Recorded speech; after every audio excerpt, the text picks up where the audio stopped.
Insolvency और bankruptcy code यानी IBC को लेकर वित्त मंत्री निर्मला सीतारमण ने बड़ा बयान दिया। उन्होंने कहा कि आईबीसी की चमक को फीका नहीं होने दिया जा सकता। बैंकों के फंसे कर्ज को वसूलने और कर्ज उठाने वाली कंपनियों से जुड़े मामलों के निपटारे के लिए सरकार ने बड़े आर्थिक सुधार के तौर पर 2016 में आईबीसी को लॉन्च किया था। लेकिन इसको लेकर वित्त मंत्री के बयान से ऐसा संकेत जा रहा है कि इस आर्थिक सुधार से बहुत बड़ा फायदा नहीं हुआ है। सर, वित्त मंत्री सबसे ज़्यादा किस बात को लेकर परेशान है, आपको क्या लगता है? पहली बार भारत के वित्त मंत्री ने एक कानून को लेकर इस तरीके का वक्तव्य दिया, जिस वक्तव्य में ये बात स्पष्ट रूप से स्वीकार की जा रही थी कि भारत का ये कानून असफल हो रहा है। अंग्रेजी के अगर एक मुहावरे का मैं इस्तेमाल करूं और भारत के उद्योग जगत में या सुधारों की दृष्टि से हमें इसे देखें तो अंग्रेजी में एक मुहावरा है कि गॉड इज़ फेलिंग। ये माना जा रहा था कि भारत के इकोनॉमिक रिफॉर्म्स का ये परमपिता था, ये गॉड था बैंक्रप्सी कानून, क्योंकि इसके बाद फिर और कुछ नहीं हो सकता। जहां आप कंपनियों को कारोबार करने के बाद स्वतंत्र रूप से बैंकरप्ट होने की सुविधा देते हैं, दिवालिया हो जाने की सुविधा देते हैं और अपनी गलतियों को स्वीकार करते हुए बरी हो जाने और जो स्टेक होल्डर्स हैं उन्हें उन संपत्तियां बेचकर पैसे देने की जो भी बच सके के देते हैं, ये भारत की सुधार की दृष्टि से भारत के इतिहास का सबसे बड़ा आर्थिक सुधार माना जा सकता था कॉर्पोरेट क्षेत्र के लिए।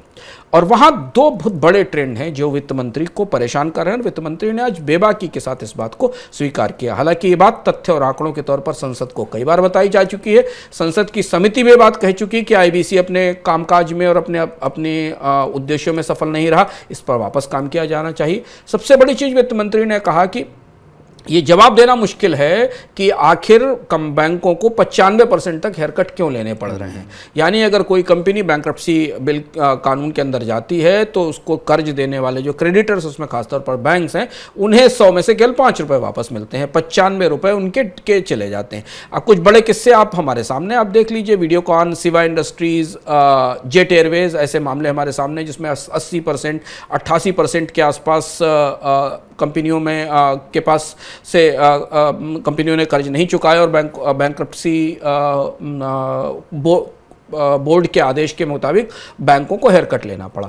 दूसरी चीज जो उन्होंने नहीं कही, जो भीतर से इस आंकड़े से खुलकर निकल कर आ रही है, कि पूरे बैंक्रप्सी कानून में अभी तक जितने मामले सुलझाए गए हैं शुभम, उसमें 80% कंपनियां बंद हो गई हैं।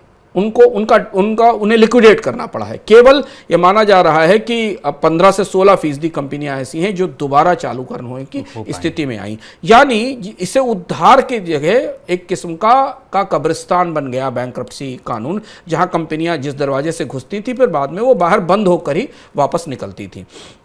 समाधान नहीं मिले, ज़्यादातर कंपनियां पहले ही चरण में बंद हो गई। अगर और अपील में फंसी हुई कंपनियां हैं वो भी कंपनियां शायद बंद होने के करीब जाएंगी। दूसरी चीज़ जिसने इस सुधार को लेकर जो उम्मीदें बनी थी उसे बुरी तरह कमज़ोर किया और सरकार के प्रयासों पर सवाल उठाए, क्योंकि उसकी वजह यह थी कि इन कंपनियों के बंद होने से कितने रोजगार खत्म हुए ये किसी को नहीं पता, क्योंकि कंपनियां बंद हुई तो उसके साथ रोजगार भी गए और उसके साथ जो कर्ज डूबा और 80 से 95% के आसपास का कर्ज डूबा। और तीसरी जो सबसे बड़ी बात ये कि पूरी की पूरी प्रक्रिया तेजी से हल होने के बजाय लंबी और लंबी और लंबी और लंबी खिंचती चली गई।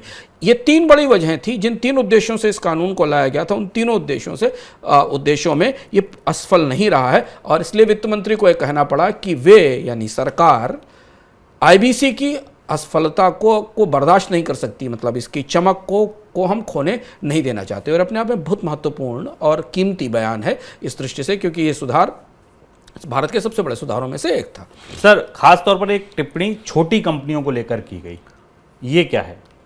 वित्त मंत्री ने अपने बयान में यह भी कहा, उन्होंने इशारे में कहा कि हम एमएसएमईज के लिए एक प्री पैकेज्ड स्कीम लाए थे। शुभम, हमारे सामने बड़ी चर्चा रही है पिछले 7-8 सालों में, खासतौर से कोविड के दौरान चर्चा और ज़्यादा बढ़ी कि हम बड़ी कंपनियों को तो आईबीसी कानून बैंक्रप्सी की सुविधा देता है, कर्ज से बरी हो जाने से कंपनी बंद करके बाहर निकल जाने की सुविधा देता है, पर छोटी कंपनियों के लिए कुछ नहीं है। तो सरकार ने आईबीसी में एक विंडो बनाई थी जिसमें कहा गया था कि एक प्री पैकेज्ड एमएसएमई स्कीम बनाई गई थी, जिसमें कि एक सर्टेन लेवल तक के जो फंसे हुए कर्ज थे उन्हें पैकेज करके लाया गया था और उन्हें सेल किया जाएगा और उसके जरिए बैंक जो छोटी कंपनियां हैं उन्हें बैंक्रप्सी का फ़ायदा दिया जाएगा और वो इस दिवालियेपन के कानून का फ़ायदा लेकर बाहर निकल सकेंगी। वास्तविकता ये है कि ये स्कीम टेक ऑफ ही नहीं कर सकी।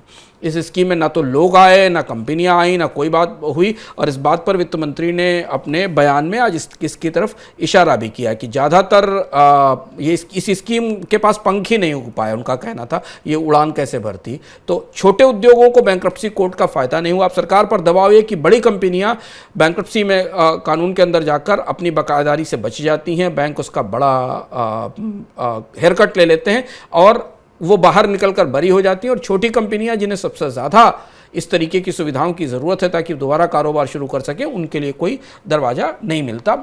एनसीएलटी का सिस्टम अभी भी इतना कॉम्प्लिकेटेड है क्योंकि इसमें ज़्यादातर फर्म्स जो 61% से ज़्यादा फर्म जो हम आंकड़ा देख रहे हैं शुभम एनसीएलटी के आंकड़े से, उनमें 270 दिनों में में निपटान की लिमिट से कहीं ज़्यादा लंबे उनके मामले खींचते हैं, जबकि 270 दिनों में माना जाता है कि उस केस का फाइनल निपटारा हो जाना चाहिए। सर आखिरी सवाल, ये असफलता जो है इस पूरी कानून की कहिए, सुधार की कहिए, उसकी वजह क्या है? दो बड़ी वजह आईबीसी की असफलता की जो सरकार भी मानती है। पहली चीज तो ये कि ज़्यादातर कर्ज जो आईबीसी में जाता है वो बैंक पहले से ही बट्टे खाते में डाल चुके होते हैं, उसकी प्रोविजनिंग कर चुके होते हैं, इसलिए अब इस कर्ज की उगाही में कोई दिलचस्पी नहीं लेते और वो एनसीएलटी में या अदालतों में या बैंक्रप्सी कोर्ट में इस केस को परस्यू नहीं करते उस तरह से जैसे परस्यू किया जाना चाहिए। और इसलिए इसकी रिकवरी को लेकर उनका कोई मतलब नहीं होता। जो उन्हें मिल जाता है वो मिल जाए, नहीं तो उनका केस उनका लोन पहले ही प्रोविजनिंग के दायरे में जा चुका होता है। और दूसरी बड़ी चीज़ ये कि एनसीएलटी में अभी भी विशेषज्ञता की बड़ी कमी है, एक्सपर्टाइज की बड़ी कमी।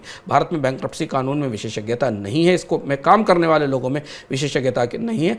इसलिए जो पीछे पूरा का पूरा एक नेटवर्क काम करता है वो प्रवर्तकों को या प्रमोटर्स को बरी कराने में ज़्यादा इंटरेस्टेड होता है।